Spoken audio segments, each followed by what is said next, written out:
For a second, Rachel Reeves looked like she would pause for the cameras as usual.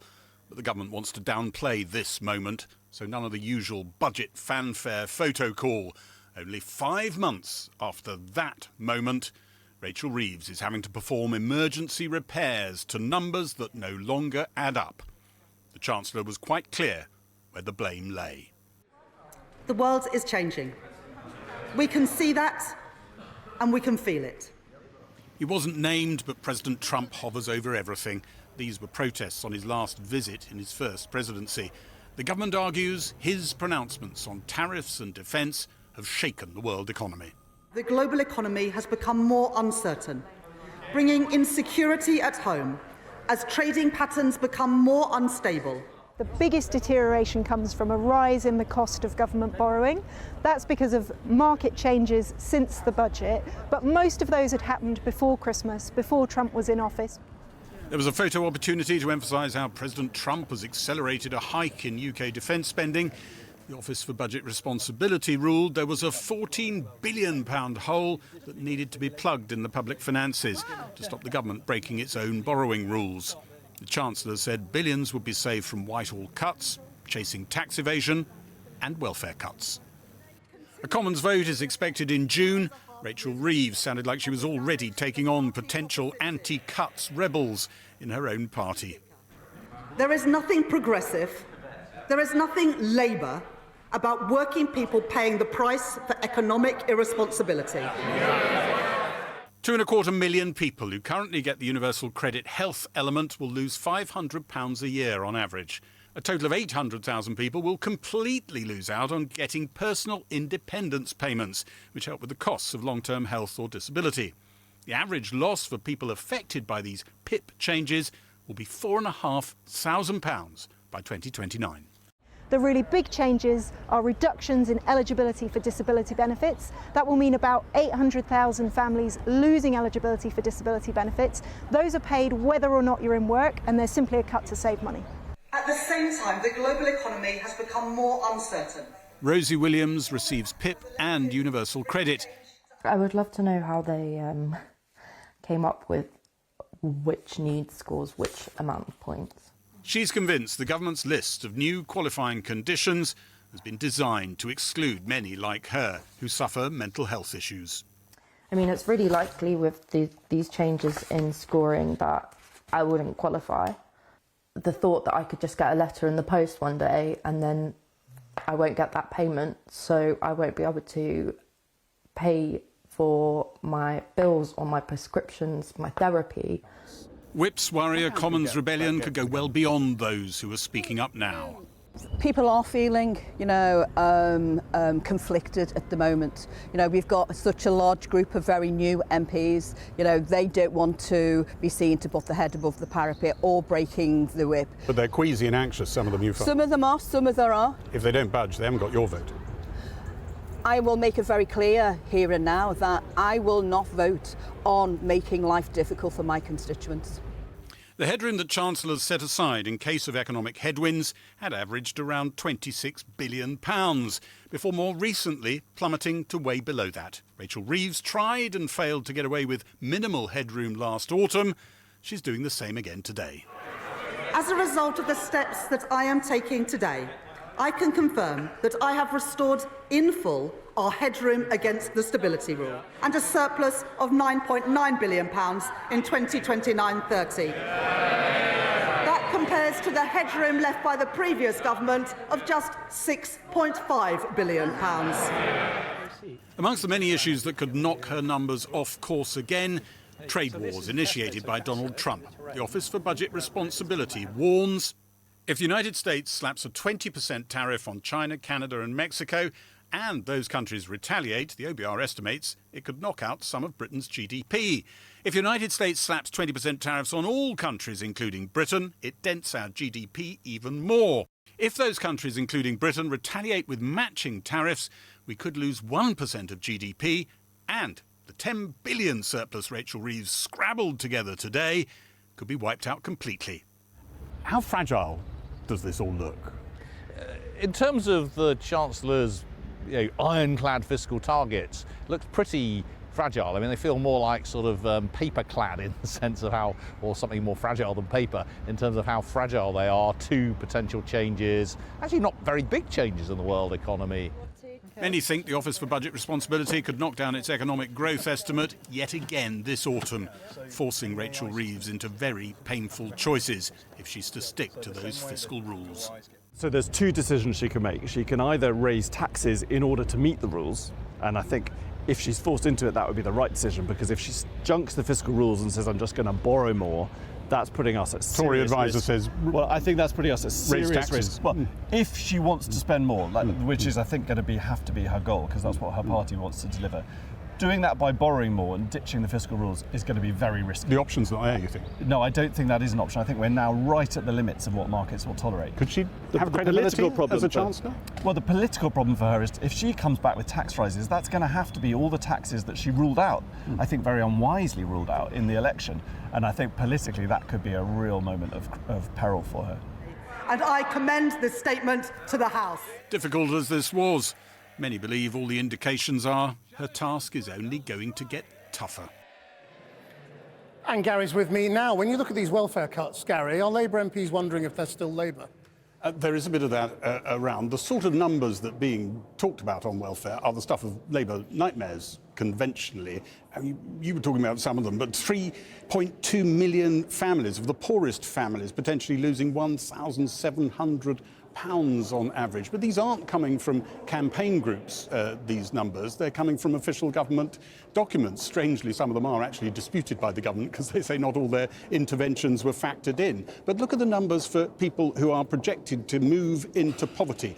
That is a metric, a defining metric for a lot of Labour MPs. It's what they come into politics, they say, to reverse. And yet this will be moving in the other direction. And the way some of these changes happen, particularly the last-minute changes on the welfare cuts, suggests that the argument this is all done for some great moral purpose looks a little thin, because it looks as though they were looking for a number on a spreadsheet, they had to match it, and they worked backwards from it in order to meet it. And the suggestion from whips is that that number that we talked about once before, around 80 potential rebels that they need to talk down off the window ledge when this comes to a vote, expected now in June, not May, so a bit further down the track. They're still looking at potentially 80 rebels that they need to talk to, and that's an extraordinary state of affairs. The other thing I think that you come away predominantly thinking about today is it's really hard to see how things get a lot better for Rachel Reeves. She couldn't hold on to that surplus that she had there, that buffer zone in recent times, in the 5 months since the budget. How's she going to do in the next few months before the next budget? An awful lot of people going around thinking that she will have to come back and raise taxes. And the IFS is saying tonight they're concerned that we're going to have 6 months now of everybody debating which taxes it'll be, people hiding their money, raiding their pensions to make sure that they don't get taxed if it's them, and all sorts of behaviours which everybody could do without, let alone Labour doing it without those headlines. Thanks, Gary. Well, our economics correspondent, Helia Ebrahimi, has been drilling down into the details of the spring statement. Helia.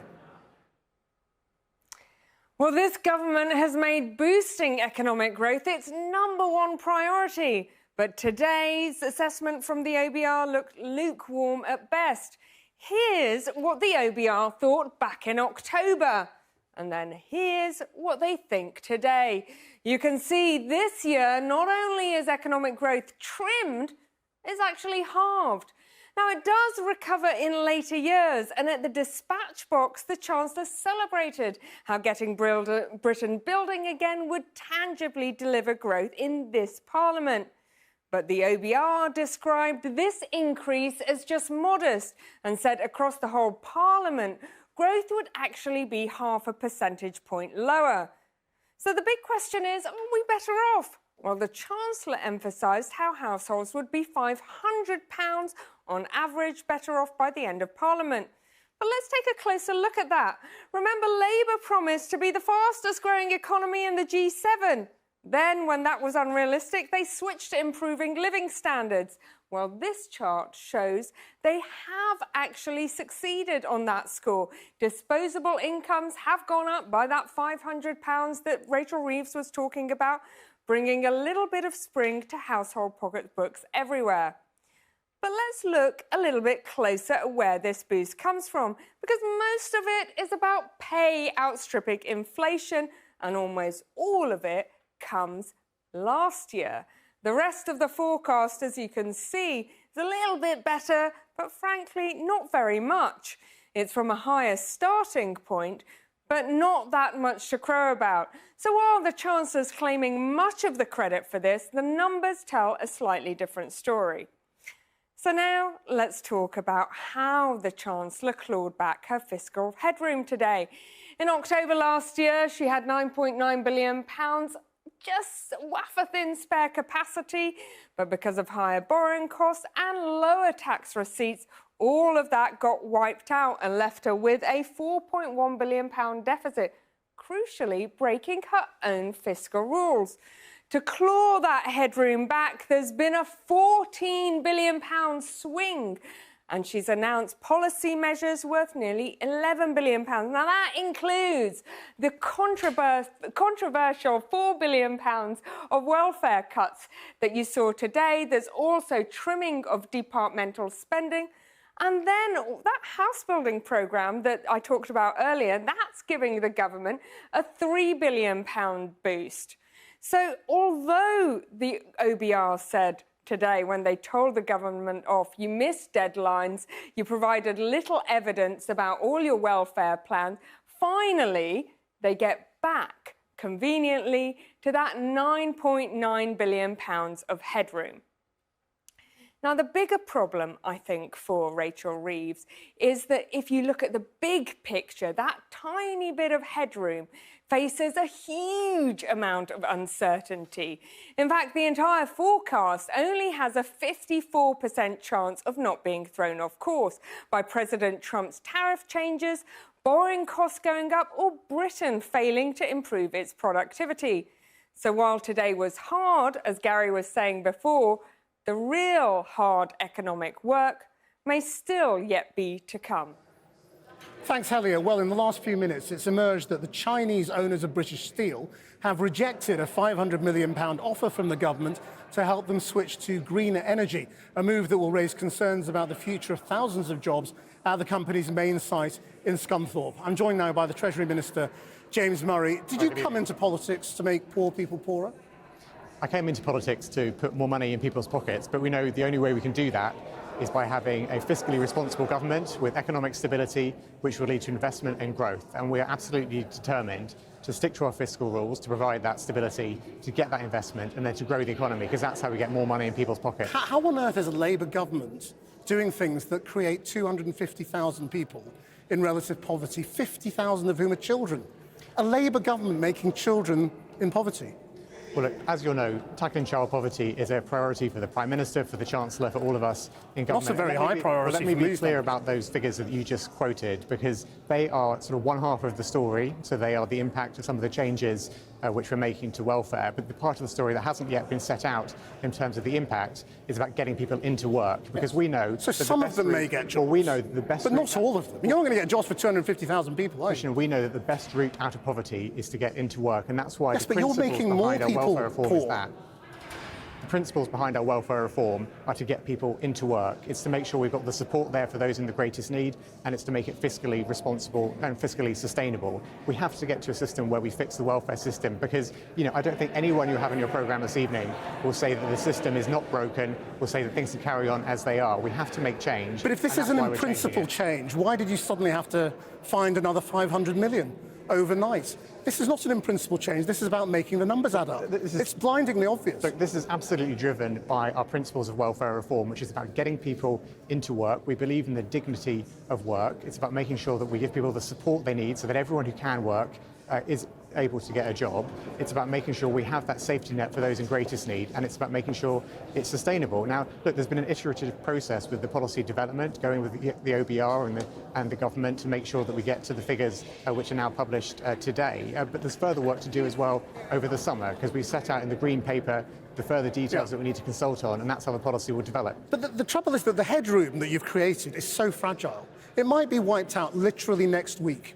If Donald Trump announces his tariffs, and we are included in them, that will downgrade our growth by 1%. You will be wiped out, and then you'll have to be coming to us for tax rises. So why is this amount of pain worth such uncertainty? Well, look, the way to get into a more stable long-term position in terms of the public finances is to get the economy growing. And you will have seen in the And you're OBR not doing that, well, you will have seen in the OBR's report today that they have said that our planning reforms are having an impact on growth from 2026 onwards for the rest But of the it's a forecast tiny period. impact, in truth. It's Growth is still under 2%. 170,000 extra homes by the end of the forecast, 1.3 million homes over 5 years. Yes. It's going to add £3 billion to public finances. But do you understand how fragile your position is? That's not a small amount. I mean, you know, that British Steel announcement tonight, what's going to be the impact of that if British Steel goes to the wall and those thousands of people lose their jobs? Well, when I see global insecurity, when I see instability around the world, when I see countries around the world having their growth forecasts downgraded, what that says to me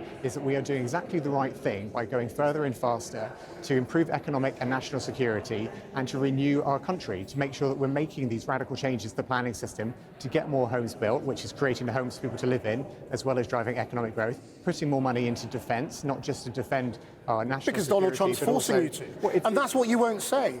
I mean, you're cozying up to Trump and not saying that. You say the world is changing. The truth is, Donald Trump is changing it. Well, he's the one forcing you to spend more on defence. He's the one waging a global trade war. Well, look, it is time for Europe to step up and make sure that we are protecting our national security. And you're about to give the tech bros a massive tax cut. The UK is leading the way in terms of making sure that we are playing our part in defence. The Prime Minister's commitment to get to 2.5% of GDP. In terms of our relationship with the US, work is happening at the moment about getting an economic deal. And that comes out of the fact that the Prime Minister went to Washington and got an agreement. Will you at least admit now, because the OBR have said that 3/4 of the national insurance rise on employers' contributions will be passed on in lower wages to workers. Will you at least admit now that that was a tax on working people?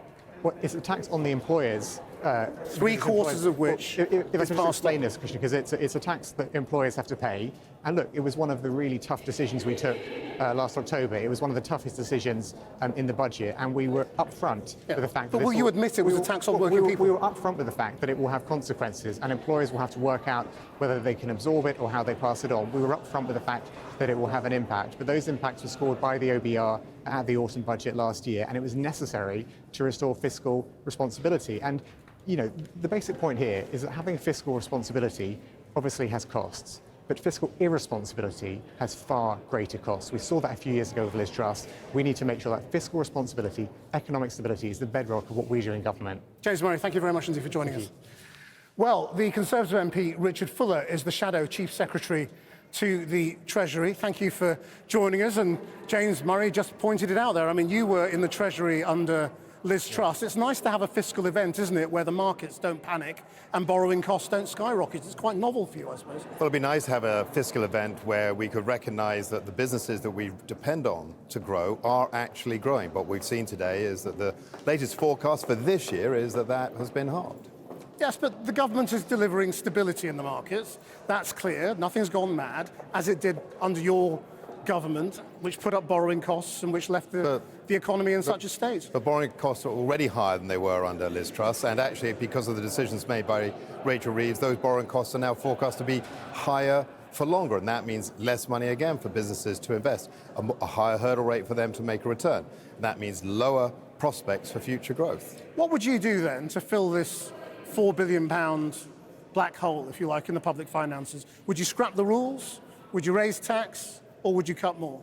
Well, it's 14 billion, because she was 9 billion up, then she went 4 billion down, so it's a 14 billion swing that she's had to make up in just, let's count, what, 5, 6 months? So what would you do? So I think we would make different choices. I think one of the things that has been most damaging is the jobs tax and the reaction that has had from businesses large and small across this country. So you would reverse that, would you? So the important recognition is the impact you can have by tax rises. But would you reverse that?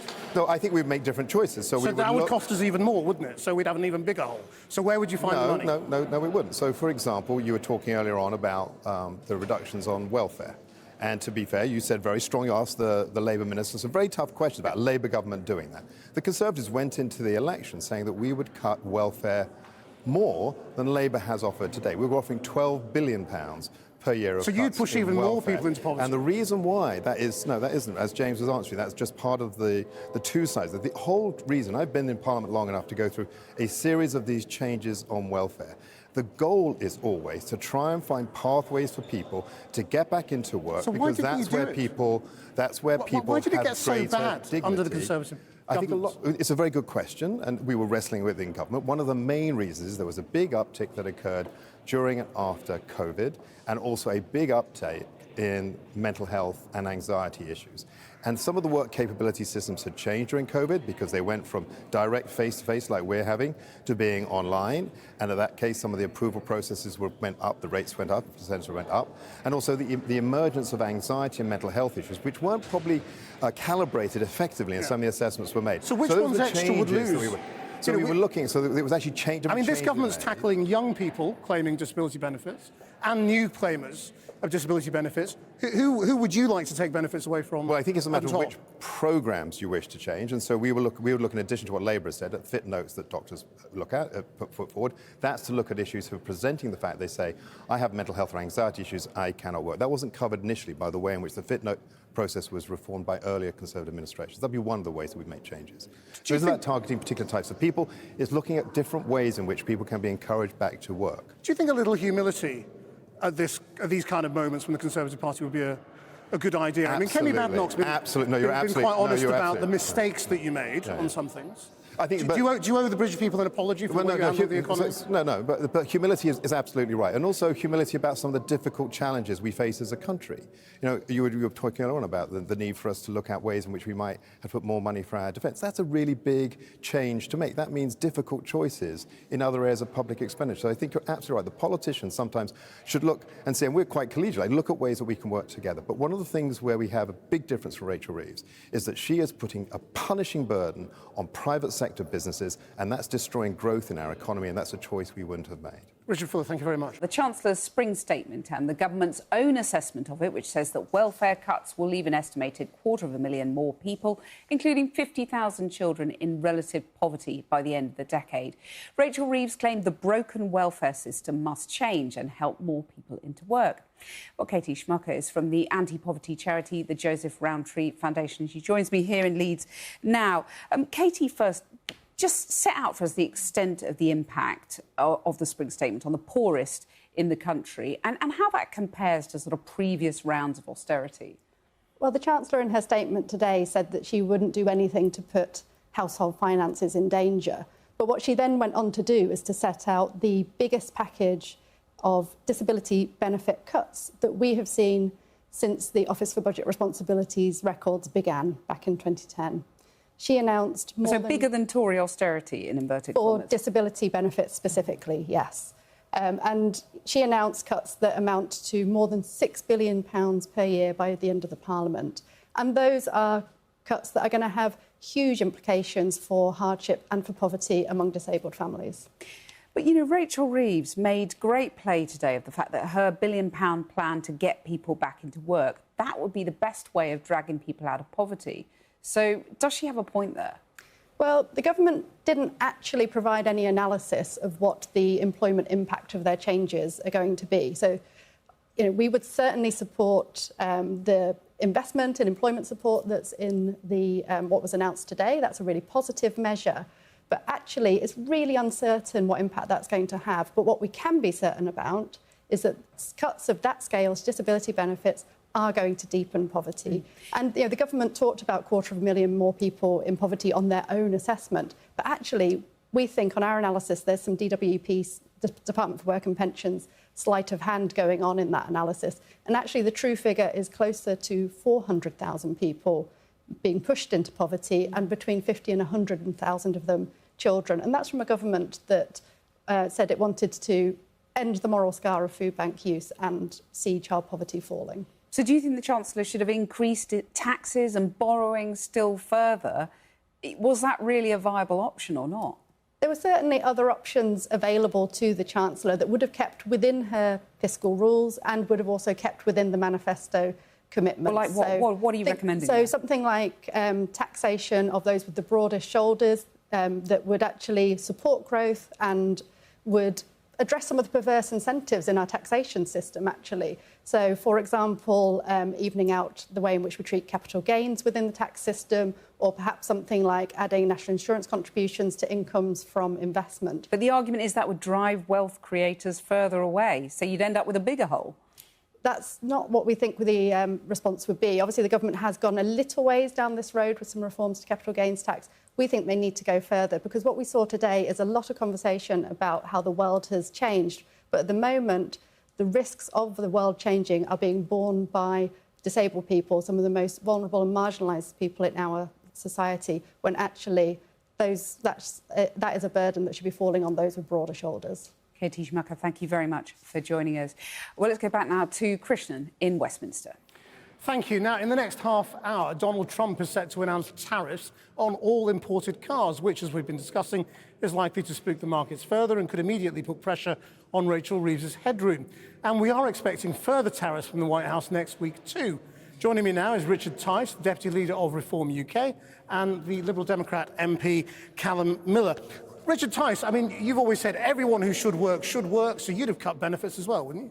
Look, the reality is that if you can work, you should work, absolutely. We need a world-leading benefit system that looks after and supports the genuinely disabled, the genuinely vulnerable, the genuinely looking for work. But we've got 6 million people on out-of-work benefits, so we've got to get many people back into work. So you support that? Well, absolutely. What the government has completely failed to do is communicate their objectives correctly. But look, they won't touch the sides with this welfare reform. It'll never come to the House of Commons for a vote, I suspect. They've got too many problems in their own Labour Party. But the issue for this budget, this spring statement, is that the OBR forecasts are delusional. They're suggesting that growth is going to halve this year, but then magically increase significantly for all the remaining years of Parliament, with no explanation as to why. They've got a huge black hole in their own numbers because of their own blunder budget last October. Isn't the real problem your mate Donald Trump?